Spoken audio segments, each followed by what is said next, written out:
राज्यातल्या सर्व शेतकऱ्याला सांगू इच्छितो की म्हणजे आज म्हणजे 26 जून 27 जून का हे मात्र पाऊस सर्वदूर राहणार, म्हणजे परभणी जिल्ह्यात राहणार आहे, नांदेड जिल्ह्यात राहणार आहे, हिंगोलीकडे राहणार आहे, वाशिमकडे राहणार आहे, कळमनुरीकडे राहणार आहे, यवतमाळ जिल्ह्यात राहणार आहे, अकोला जिल्ह्यात राहणार आहे, बुलढाणा जिल्ह्यात राहणार आहे, नागपूर, वर्धा, भंडारा, गोंदियात मध्ये विदर्भात सगळीकडेच पडणार आहे म्हणून हे अंदाज लक्षात घ्या. 2 दिवस आज आज उद्या दिवस. त्याच्यानंतर ही परभणी जिल्ह्यात देखील पाऊस पडणार आहे, इकडं जालना जिल्ह्यात देखील राहणार आहे, जळगावकडे देखील राहणार आहे. म्हणजे आजचा पाऊस हे सर्वदूरचा राहणार म्हणून हा अंदाज लक्षात घ्यायचा. पण राज्यामध्ये म्हणजे 26 जून ते 1 तारखेपर्यंत 1 जुलैपर्यंत राज्यात विदर्भ आणि मराठवाड्यातच जरा जास्त पाऊस पडणार आहे.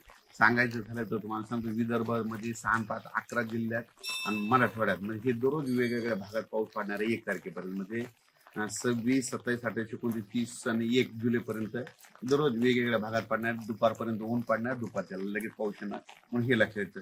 सर्वदूर पडणार नाही हे सगळ्यांनी लक्षात येतं. नसतं काय होतं की सगळ्यांची अपेक्षा आहे की सगळीकडे पाऊस पडेल, सगळीकडे पडणार नाही, भाग बदलत, कोणाला सोडून देईल आणि ज्याला सोडलं तर त्याला सोडून देखील देणार म्हणून हे लक्षात येतं.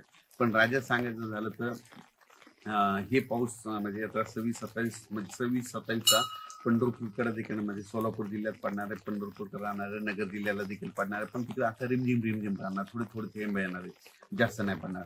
पण हे लातूर जिल्ह्याला पडणार आहे, धाराशिवला देखील आजचा पाऊस पडणार आहे. त्याच्यानंतर राज्यात सांगायचं झालं तर पंढरपूरला मध्ये 5 आणि 6 तारखेला म्हणजे पंढरपूरच्या यात्रेकरूला त्यांना पाऊसमध्ये वरून राजे भिजवणार आहे म्हणून हे देखील आत्ताच अंदाज त्यांनी लक्षात घ्यायचा. म्हणजे तुम्ही तुमची तयारी ठेवायची. म्हणजे काय झालेलं असं रावट्याची याची तयारी ठेवा, कारण की 5-6 तारखेला म्हणजे पंढरपूरकडे पाऊस येणार आहे म्हणून हे देखील त्यांनी लक्षात घ्यायचं. पण राज्यात सांगायचं झालं तर राज्यातल्या सर्व शेतकऱ्याला सांगू इच्छितो, सांगायचं झालं तर राज्यामध्ये हा पाऊस तुम्हाला एक सांगू इच्छितो की 26, 27, 28, 29, 30 पर्यंत दररोज वेगवेगळ्या भागात पडणार आहे. विदर्भ आणि मराठवाड्यातच जास्त राहणार आहे. त्याच्यानंतर 1-2 तारखेला 1-2 जुलैला पाऊस येणार आहे की मग पूर्व विदर्भ आणि पश्चिम विदर्भात तिकडे राहणार आहे म्हणून हे लक्षात येतं. पण राज्यात सांगायचं झालं तर 1 तारखेपर्यंत दररोज वेगवेगळ्या भागात पाऊस पडणार आहे, भाग बदल पडणार आहे म्हणून हा अंदाज लक्षात येत आहे.